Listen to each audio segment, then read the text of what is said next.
They say nothing truly changes until it has to. The day I met her, I wasn't looking for anything, no revelation, no detour, no flicker of change. I walked into that conference room expecting another mind-numbing session on workplace dynamics. The kind where everyone stares at their coffee and waits for the clock to set them free. But then I saw her. She wasn't smiling. Wasn't trying to warm the room. She stood in front of us like she'd already seen everything we were going to say, already heard every excuse we'd ever make. There was something in the way she looked around, calm, sharp, detached, that made people sit up a little straighter without knowing why. She introduced herself as Claire. Just Claire. No title, no credentials. She asked us a question before she even wrote her name on the board. What's the thing in your life you've stopped noticing? No one answered. You could hear the hum of the vents overhead. She waited. Too long for comfort. That kind of silence makes people nervous. It makes me nervous. But she didn't flinch. She just kept looking at us one by one like she was peeling something back. Eventually, someone muttered something about stress. She nodded. Wrote it down. Then someone else said routine. Then noise. Then regret. Nobody looked at each other. I didn't say anything. I just watched her. And somewhere in that room full of bored employees and forced vulnerability, I felt something I hadn't felt in years, exposed. Not because of what she said, but because she didn't need to say much. She saw things. Or maybe she knew how to make people see themselves. After the session, I stayed behind. I don't know why. Maybe I wanted to ask her something. Maybe I wanted to prove she hadn't gotten under my skin. She walked past me like I wasn't there, then stopped. Turned halfway. You looked like you had a question, she said. I opened my mouth, but nothing came out. She smiled. Not kindly. Just knowingly. Like this had all happened before. Then she said, if you ever figure out what it is, ask it. She walked out. And just like that, my life, everything I thought I'd locked down tight, began to slip. I didn't sleep that night. Not deeply. It wasn't her voice, or her face, or some sudden infatuation. It was the question. Not hers, the one that never made it out of my mouth. I didn't even know what it was, but it had settled in my chest like a stone. I kept replaying what she said, if you ever figure out what it is, ask it. Most people wouldn't think much of a sentence like that. But I'd spent my life avoiding the kind of silence where questions like that show up. The next day, I looked her up. No last name, no email. Just Claire. HR said she was a contractor brought in through a consulting firm. Temporary. No forwarding info. She was already gone. By the weekend, I was driving 2 hours north, no destination, no plan. I hadn't done something aimless in years. I told myself I just needed space. But that was a lie. I was chasing something. On the third day, I found her. It wasn't planned. I stopped at a small bookstore near the lake to get out of the cold. She was sitting in the back, reading. She looked up before I said anything. Took you long enough, she said. I wanted to ask how she knew I'd come. But that wasn't the question. I realized that the second she stood and walked past me heading outside. I followed. We sat on a bench across the street. The silence felt different now. She didn't ask me why I was there. She didn't need to. Finally, I said it, I don't think I know how to want something. Not really. She nodded like she'd heard that before, too.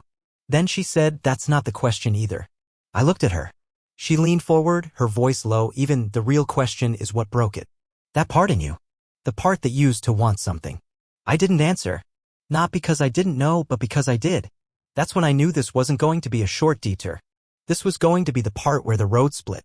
Where everything before her lived on one side of the line and everything after started now. We didn't talk after that. Not for a few weeks. She gave me her number before I left the bookstore. Wrote it on the inside of a receipt, folded it once, and handed it over like it was nothing. No instructions, no promises. Just, use it if you want to keep going. I kept it in my wallet. Didn't dial. But I started to notice things. Like how quiet my apartment was, not just in sound, but in feeling. Like how the routines I'd built felt more like traps than structure. I'd get home from work, open the fridge, stand there, then close it without taking anything out. She had cracked something open, and I didn't know how to put it back. One night, I pulled out an old box from my closet.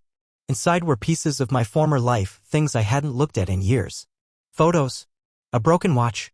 A letter I never mailed. And near the bottom, a notebook. I used to write. Before all of this, before the job, before the systems and routines, I used to write. Just small things. Observations. Scenes. Questions. The last entry was dated June 17, 2012. A single sentence. I think something inside me shut off. And I didn't notice until now. That was the year my brother died. I didn't write another word after that. Not one. I stared at the page for a long time. Then I unfolded the receipt and dialed. She answered on the second ring. Didn't say hello. Just, okay. I didn't ask how she knew it was me. I said, "You were right." She said, "I usually am." "What part?" "The brake," I told her. Something broke. There was a pause. Then, "Good. That's where we start." She told me to meet her the next weekend. Same town, different place. An old building near the edge of the city, above a shuttered theater. I asked her what we were doing. She said, "We're going to find out who you were before you decided it was safer not to want anything." I didn't sleep much that night either. But it was different this time. This time I wasn't restless. I was awake. The building looked abandoned. Brick faded to brown, windows clouded with grime. There was no sign, no doorbell, just a rusted handle and a narrow stairwell that led up behind the boarded ticket counter. She was already there when I walked in. The room above the theater was empty except for 2 chairs, a table, and a stack of papers bound with a rubber band. The windows looked out over the back alley. She'd brought coffee again, 2 cups. No questions asked. She motioned to the chair across from her. I sat. "We're not going to talk about your job," she said, "or your schedule, or what books you've read. None of that's who you are." She slid the stack of papers toward me. "Start reading," she said. I pulled off the band. They weren't articles. They weren't forms. They were transcripts, conversations, fragments, notes, all written in different hands, but all circling one idea. Who were you before you forgot yourself? One page had a question scrawled in sharp black ink. What did you bury in order to be functional? I stared at that one longer than the rest. My chest felt tight, like something was bracing itself inside me. She watched me read, but didn't interrupt. Not once. When I finished, she finally spoke. "You've been running a system built to survive. But survival isn't living. You know that now." I nodded. She leaned back. "So let's find out what's underneath. Not all at once. One piece at a time." I said, "I'm not sure what's left." She didn't flinch. "Doesn't matter. What matters is you're ready to look." We didn't dig into the past that day. We just sat there, letting the quiet stretch. She didn't push. She just let me be. And I realized I couldn't remember the last time someone let me exist without asking me to prove anything. Before I left, she said one more thing. "You're going to want to pull back. That's normal. It'll feel like danger." "It's not. It's just unfamiliar." I didn't answer, but something in me understood. This wasn't about fixing something. It was about returning to something I'd abandoned without realizing it. And I was already halfway back. She was right. 3 days after the session in the theater room, I felt it. The pullback started small. I opened my inbox and found a backlog of emails waiting. Shipments delayed. Routes misfiled. A supervisor asking why I hadn't responded to a request from Friday. I answered all of them in 30 minutes, no mistakes. But it felt heavier than usual. At lunch, I went back to the same table I always did. Same sandwich. Same view of the parking lot. But something was different now. I kept thinking about that page in the stack, the one with the question in black ink. What did you bury in order to be functional? That night, I went home and tried to pretend I was fine. Cleaned the kitchen. Folded laundry. Opened a book and read the same paragraph 6 times. At 9:30, I stood in the hallway with my phone in my hand, staring at her name. I didn't call. The next day, I told myself I was too busy. The day after that, I convinced myself this whole thing with Claire was just a detour, a phase, something that would pass if I ignored it long enough. By the weekend, I was back in my routine. But it wasn't holding. The silence I used to crave now felt sharp. The gym felt mechanical.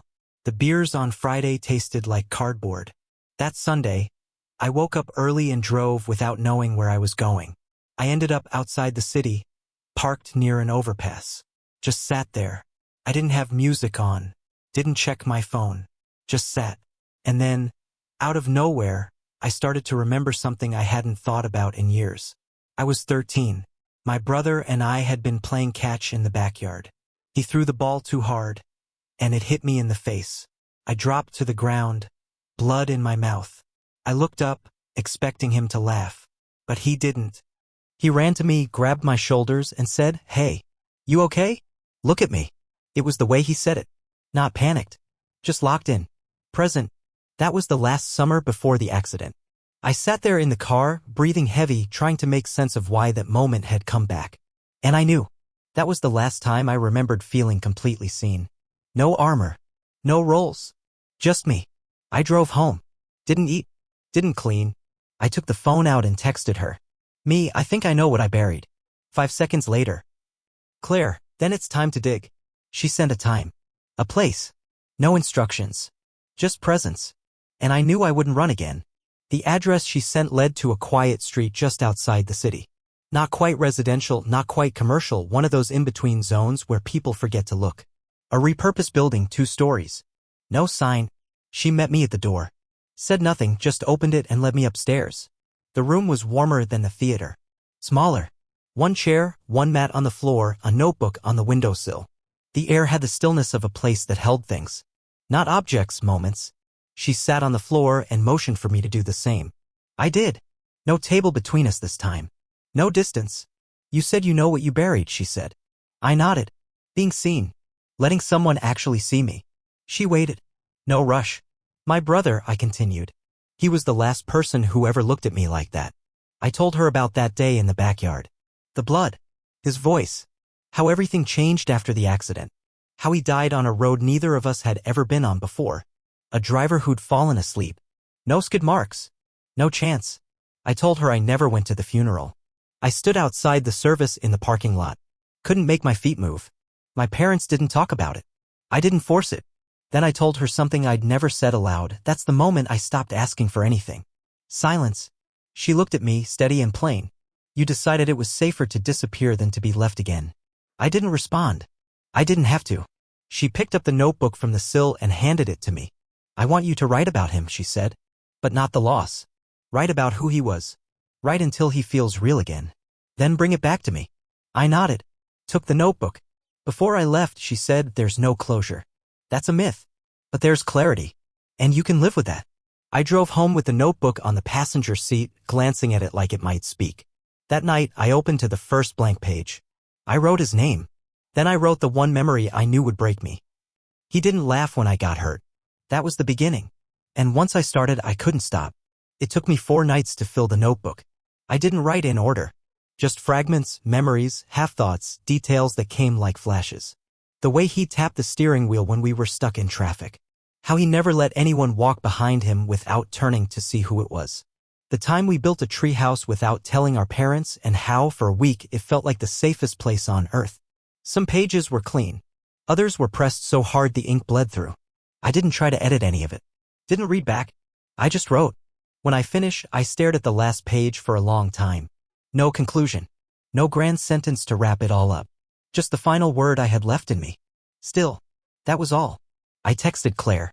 Told her I was ready. She met me back at the theater building. This time, the room was darker.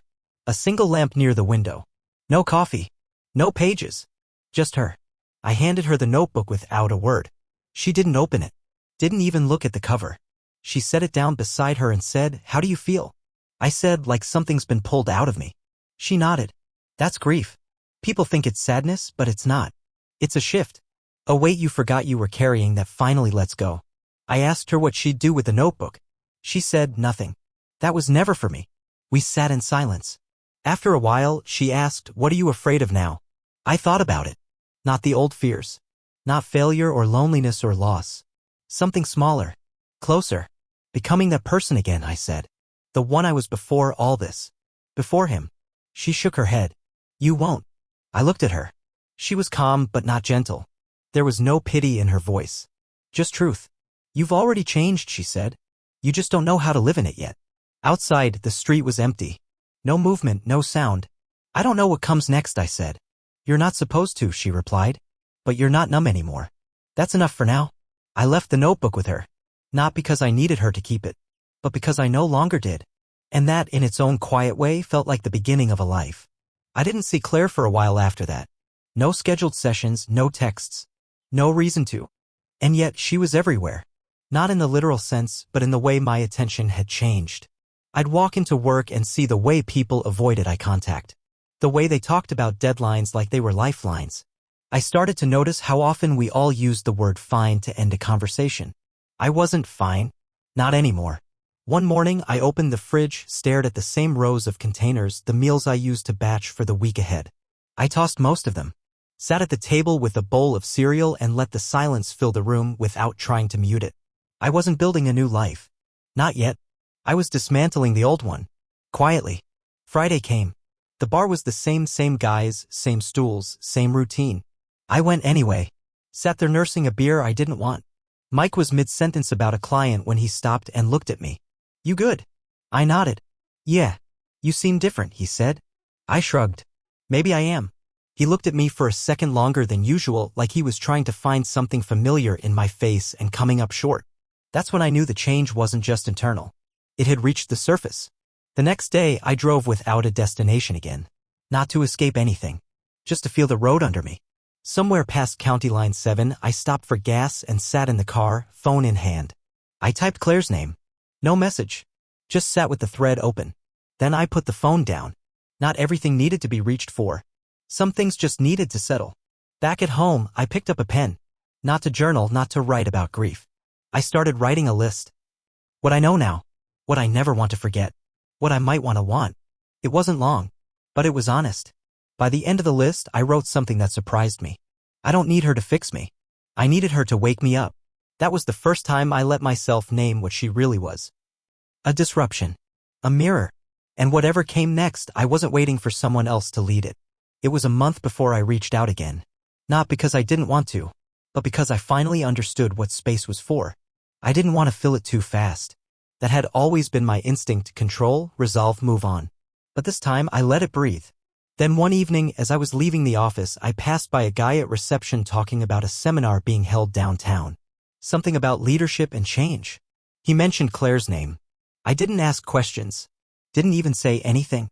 Just left the building, got in my car, and drove straight to the address he gave. It was a glass-walled conference space, neutral and sleek. I walked in halfway through. She was at the front, mid-sentence, talking to a room full of managers. She didn't see me. But I saw her. Same presence. Same steady cadence. She didn't command attention, she earned it. Not with volume, but with clarity. I waited until the session ended. Stood near the back while people filtered out, shaking hands, murmuring the usual polite praise. She saw me as the room emptied. Her eyes didn't widen. No smile. Just recognition. I said, "You were right." I did pull back. She nodded. "And you came back." We sat in the hallway on a bench made of polished wood. No agenda. "I didn't call," I said. "You weren't supposed to," she replied. I looked at her, really looked. She wasn't mysterious. She wasn't magical. She was just someone who refused to look away when the truth showed up. That's what made her rare. "I wrote a list," I told her. "It's short, but it's mine." She smiled, not broadly, just enough. "Good. You're building from your own voice now. That's the only way it sticks." There was a long pause. I didn't rush to fill it. Finally, I asked, "Why do you do this?" "With people, I mean." She turned slightly toward me. "Because I needed someone like me once. And no one showed up." That hit harder than anything she'd ever said. Before I left, I asked if this was it, if there was anything else to come. She said, "This wasn't a program. It was a door. You walked through. What happens next is yours to build." I stood, looked down at her, and for the first time felt no need to ask more. Whatever this had been, it was done. And I wasn't empty. I was awake. I didn't see her again after that night. There was no goodbye. No final message. No moment where things wrapped cleanly like the end of a movie. She walked back into the conference room, I walked out onto the street, and that was it. But something stayed. Not her presence, something quieter. A kind of awareness. Like she'd left a light on in a part of me I used to keep locked. The truth is, my life didn't explode after all this. I didn't quit my job. I didn't move to a cabin or write a memoir. I still wake up at the same time. Still go to the same office. I still see Mike and the others some Fridays. But I'm different in the way I carry it. I listen longer. I speak less, but say more. I notice when people talk around what they're really feeling, and sometimes I ask them to try again. I keep a notebook now. Not a journal, not exactly. Just a place where I put what matters. Things I'm learning to want. Things I don't want to forget again. I've stopped trying to fix grief. It doesn't want fixing. It just wants a seat at the table. Some nights I sit alone and let the silence stretch. I don't fill it with noise. I don't retreat from it. I let it speak. Sometimes I think about that room above the theater. The mat on the floor. The notebook. Her eyes when she said, "You're not numb anymore." She was right. Being seen, really seen, breaks something. But it also builds something else. It gives you a mirror you can't ignore. And if you're lucky, it gives you one person, just one, who won't let you go back to sleep. She didn't save me. That was never the point. She opened the door. And when I walked through, I learned something I'd forgotten long ago. You don't need to be unbroken to begin. You just need to be honest. And awake. That's enough.